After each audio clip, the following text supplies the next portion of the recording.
नई tax regime या फिर पुरानी टैक्स रिजीम से ही बने रहें।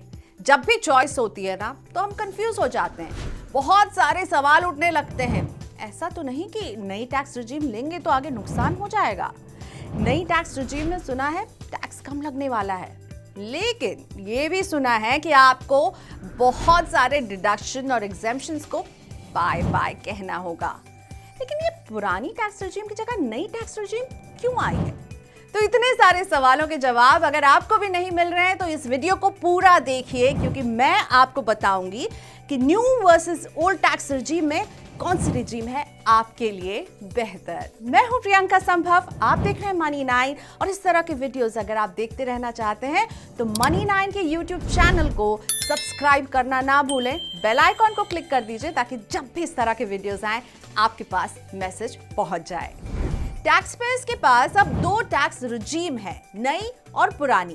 टैक्स पेयर को दोनों में से एक को चुनना है। 2020 के बजट में नए टैक्स सिस्टम को लाया गया। दो टैक्स सिस्टम के पीछे सरकार की रीजनिंग बिल्कुल क्लियर थी। सरकार ने कहा कि अगर टैक्स पेयर डिडक्शन और एग्जेम्पशंस छोड़ने के लिए तैयार है तो सरकार उनसे कम दर पर टैक्स वसूलेगी। यह है नई टैक्स व्यवस्था। लेकिन अगर आप पुरानी टैक्स सिस्टम से ही जुड़े रहना चाहते हैं तो जो डिडक्शन एग्जेम्पशंस आप लेते आए हैं वो लेते रहिए, पर आपके लिए टैक्स स्लैब जो है वहां पर टैक्स रेट ज्यादा नजर आएगा। सरकार आपसे कुछ छीन नहीं रही है, ध्यान रहे, आपको बस एक और ऑप्शन दिया जा रहा है। तो अब देखते हैं कि किस तरह से टैक्सेशन है इन दोनों रिजीम में। पुरानी टैक्स रिजीम में 3 टैक्स स्लैब आपको मिलेंगे और नई में 6 टैक्स स्लैब हैं। तो ओल्ड टैक्स रिजीम पर टैक्स कैसे लगता है? 2.5 लाख तक की इनकम पर निल है टैक्स, 2.5 लाख से 5 लाख की इनकम पर 5% टैक्स, 5 लाख से 10 लाख की इनकम पर 20% और 10 लाख से ज्यादा की इनकम पर 30% टैक्स। अब यही देखिएगा आप न्यू रिजीम में कैसे स्लैब्स बढ़ जाएंगे।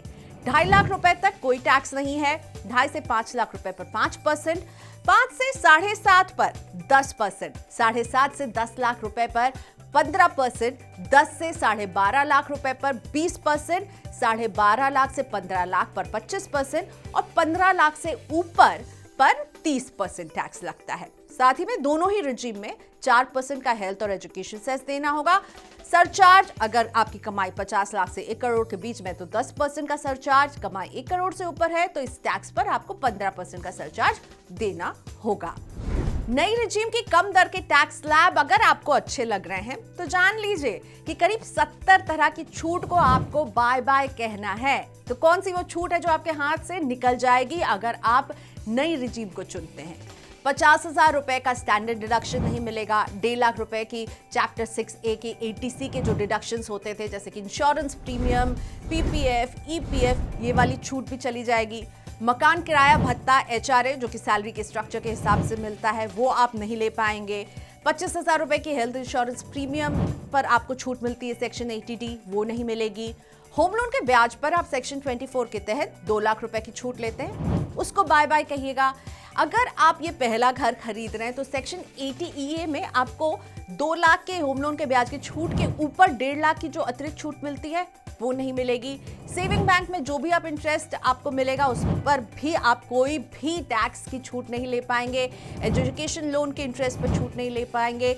NPS में अगर आप कंट्रीब्यूट कर रहे हैं, नेशनल सेविंग सर्टिफिकेट में अगर आप कंट्रीब्यूट कर रहे हैं तो कहीं पर भी आपको कोई छूट नहीं मिलेगी। इन सब को आपको बाय बाय कहना है। लेकिन ऐसा नहीं है कि सारी छूट आपसे दूर हो जाएंगी। नई टैक्स रिजीम में कुछ छूट अलाउड भी हैं, जैसे कि किराए पर 30% स्टैंडर्ड डिडक्शन ले पाएंगे। सेक्शन 80CCD2 के तहत NPS में आपका एम्प्लॉयर जो कंट्रीब्यूट करेगा उस पर आप टैक्स छूट ले पाएंगे। कृषि से होने वाली आय पर छूट मिलेगी, यानी एग्रीकल्चरल इनकम पर छूट ले पाएंगे। सेक्शन 1010D के तहत इंश्योरेंस की मैच्योरिटी, जीवन बीमा से जो भी इनकम अगर आपको होता है, ध्यान रहे कि इंश्योरेंस जो कवर है उसका सालाना प्रीमियम का 10 गुना होना चाहिए। रिट्रेंचमेंट कॉम्पनसेशन यानी छटनी पर मिलने वाला मुआवजा 5 लाख तक जो रहेगा उस पर आपको छूट आप ले पाएंगे। वीआरएस प्रोसीड जो मिलेंगे, रिटायरमेंट पर लीव इनकैशमेंट जो मिलता है, death maturity amount, Sukanya Samriddhi और पीपीएफ की मैच्योरिटी राशि, स्कॉलरशिप पर आप छूट ले पाएंगे, 20 लाख रुपए तक की ग्रेचुइटी पर भी आप छूट ले पाएंगे। तो ये कुछ छूट है जो आपको नई सिस्टम में भी मिलते रहेंगे। अब सवाल उठता है कैसे चुने कि कौन सा टैक्स रिजीम है आपके लिए सही। अगर आप समझ नहीं पा रहे हैं कि कौन सा टैक्स सिस्टम है आपके लिए सही, तो इनकम टैक्स की वेबसाइट पर जाइए और आप वहां पर टैक्स कैलकुलेटर का इस्तेमाल करते हुए अपनी कमाई का ब्यौरा दीजिए, अपनी छूट के बारे में लिखिए और कैलकुलेट कर पाएंगे कि आपको कहां फायदा कहां नुकसान हो रहा है। एक सिंपल रूल ये है कि अगर आप ज्यादा डिडक्शंस का फायदा ले रहे हैं तो पुरानी रिजीम फायदेमंद रहेगी और कम डिडक्शन लेते हैं तो नई रिजीम में शिफ्ट हो जाइए। अब मान लेते हैं कि अजय है जिसकी सालाना इनकम है 10 लाख रुपए। इस 10 लाख पर अगर पुरानी और नई सिस्टम के अनुसार सीधे सीधे टैक्स कैलकुलेट मैं करती हूं बिना किसी डिडक्शन और एग्जेम्पशन को लिए, तो टैक्स कैलकुलेशन कुछ यूं रहेगा। 2.5 लाख तक की इनकम पर नील टैक्स, 2.5 से 5 लाख पर 5% टैक्स यानी कि 12,500 रुपए। बाकी बचे 5 लाख पर 20% टैक्स लगेगा जो कि बैठेंगे 1 लाख रुपए। कुल टैक्स 1,12,500, जिस पर 4% के हिसाब से सेस ऐड कीजिए यानी 4,500 रुपए और ऐड करेंगे तो टैक्स की देनदारी बन रही है 1,17,000। ये पुरानी रिजीम के हिसाब से कैलकुलेशन है। अब इसमें नई स्कीम के हिसाब से कैलकुलेशन देखते हैं 10 लाख की आय पर। तो 2.5 लाख पर नील, आगे 5, 10, 15% के हिसाब से 75,000 रुपए का टैक्स बन रहा है, जिस पर सेस 4%, 3,000 ऐड करेंगे, बन गया टैक्स 78,000। 1,17,000 को जब हम 78,000 से कंपेयर करेंगे तो जाहिर सी बात है यही लग रहा है कि नई स्कीम में तो ज्यादा फायदा है अजय के लिए। लेकिन इस कैलकुलेशन में याद है ना, मैंने कोई डिडक्शन कोई एग्जेम्पशन नहीं लिया है। तो अब डिडक्शंस को फिट करते हैं अजय की इनकम में।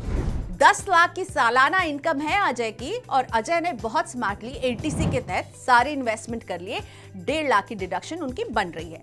साथ ही में एनपीएस में भी कंट्रीब्यूट किया। रिटायरमेंट के लिए फंड इकट्ठा करना चाहते हैं तो एटीसीसीडी 1B के तहत 50,000 की और छूट मिल गई।